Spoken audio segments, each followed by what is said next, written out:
কোনো কিছু গণমাধ্যম মানুষের গ্রহণ করবো না। এখানে তারা হিন্দু মুসলিম ভাই ভাই আমরা নাকি, আর আমাদের ধর্ম ইসলাম। আমাদের ধর্ম কি? ইসলাম। আমাদের ধর্ম ইসলাম, শিক্ষক আল কোরআন। আমরা আল কোরআনকে বুকে নিয়ে সামনের দিকে আগাবো। আমাদের যে মা বোনেরা আছে, আমি ওদের সাথে দেখা করে আসছি, 200 মা বোনেরা পর্দালালে আছে, তারাও কিন্তু আপনাদের সাথে দল করে। এই ধর্ম ইসলামকে সম্মান প্রদর্শন করবো এবং তার নিয়ম অনুযায়ী আমরা চলবো, ঠিক কিনা? আপনারা জানেন একটি মহল এই জরুরি অবস্থা হচ্ছে, এই আর্মির সাথে ঝামেলা হচ্ছে।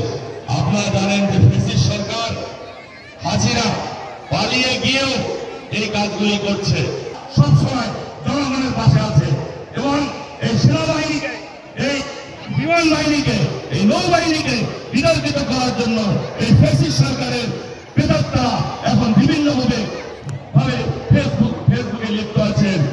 তারা তাদেরকে জাতির সামনে দাঁড়াবার জন্য, জাতির মুখোমুখি দাঁড়ানোর জন্য চেষ্টা করছেন। আপনারা এই বিভ্রান্তিতে কোনোভাবেই পা দেবেন না।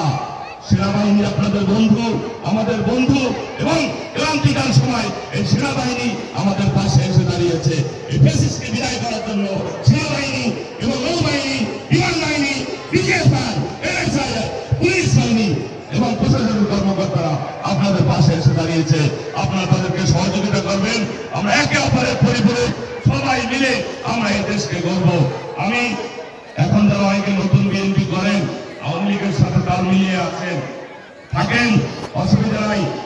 আপনারা হয়তো বিচারের দিকে থাকেন, আপনারা ধন সম্পত্তি রক্ষা করার জন্য যারা আওয়ামী লীগের সাথে মিলেমিশে বিগত দিনে ব্রিটিশ সরকারকে, শহীদুল্লাহ বাবুল ছেলে, অ্যাডভোকেট সালাম খানের ছেলে, আমার ছোট ভাই কৃষক দলের সভাপতি, আল্লাহর কাছে ফরিয়াদ করি আল্লাহ যেন তার রুহের মাত্রাত করে। ওর দুটি বাচ্চা আমার সাথে থাকে, আপনারা তার জন্য দোয়া করবেন। আমি একটা কথা বলতে চাই, আওয়ামী লীগের সহায়তা করেছেন ভালো, আওয়ামী লীগের পাশে ছিলেন ভালো, আওয়ামী লীগের ছত্রছায়া ব্যবসা করেছেন সেটাও ভালো, কিন্তু এখনই বিএনপির সামনে আসার চেষ্টা করেন না। সময় নেন, সময় নেন। এখনই বিএনপিতে কালকে যদি 5 তারিখ না আসতো, আপনাদের চেহারা কিন্তু দেখা যাইত না। আপনারা তো প্রায় আওয়ামী লীগের সাথে গেছিলেন। সুতরাং এইটা মনে রাখতে হবে, ফ্যাসিস্ট অলওয়েজ ফ্যাসিস্ট, বেঈমান অলওয়েজ বেঈমান। সুতরাং আমরা মিলেমিশে যারা বিগত দিনে আন্দোলন করছি, আগামী দিনে ইনশাআল্লাহ আন্দোলন হোক, সংগ্রাম হোক, একসাথে মিলেমিশে থাকবো।